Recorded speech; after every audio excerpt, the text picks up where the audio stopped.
বানাবো dahlia recipe, তাই ডালিয়ার জন্য সব সবজি নিয়েছি।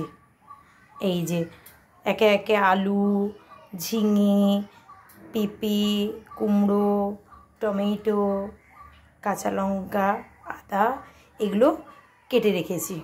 এবার কড়াতে প্রেশার কুকার বসিয়ে দেবো। প্রেশার কুকারটা গরম হলে আমি একেবারে প্রেশার কুকারের মধ্যেই ডালিয়াটা বানাবো। প্রেশার কুকারটা ভালো করে গরম হলে আমি ওর মধ্যে সর্ষের তেল দেব।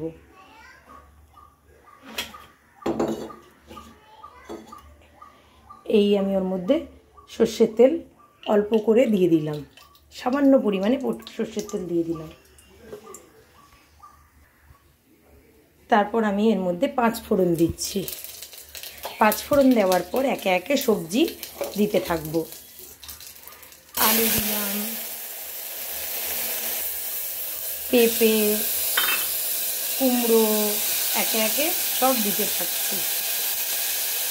একে একে সব সবজি দিয়ে আদা কুচি সব সবজি দিয়ে দিলাম। এবার একটু হলুদ, হাফ চামচ হলুদ দিলাম, হাফ চামচ নুন। এবার সবজিটা হালকা ভাজা ভাজা হয়ে এলে আমি একে একে একটু মুগের ডাল, হাফ বাটি মতো মুগের ডাল আর 1 বাটির একটু কম ডালিয়া দিয়ে দিচ্ছি। দিয়ে এটাকে ভালো করে নাড়বো।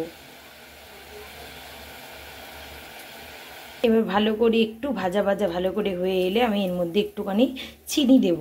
হাফ চামচ মতো চিনি দিয়ে আমি এর মধ্যে হাফ চামচ মতো চিনি দিয়ে এবার পরিমাণ মতন জল দেব। চিনি দিলাম, এর মধ্যে 500 থেকে 600 গ্রাম জল দেব। এই হচ্ছে জল দিচ্ছি আমি 1 গ্লাস, আরও 1 গ্লাস লাগবে। এবার আমি এটা কুকারে বসিয়ে দিলাম। 6টা সিটি হলে আমি এটাকে নামাবো। বন্ধুরা, আমার ডালিয়াটা কমপ্লিট হয়ে এসছে। এবার আমি এর মধ্যে 1 চামচ ঘি দেব। ঘি দিয়ে আমি এটাকে নামিয়ে নেব। এবার দেখো বন্ধুরা, আমার ডালিয়া রেডি। আপনারা কারা কারা ডালিয়া খেতে ভালোবাসেন অবশ্যই কমেন্ট করবে। যদি ভিডিওটি ভালো লাগে তাহলে অবশ্যই লাইক, কমেন্ট, শেয়ার করতে ভুলবেন না। টাটা, আবার দেখা হবে নেক্সট ভিডিওতে।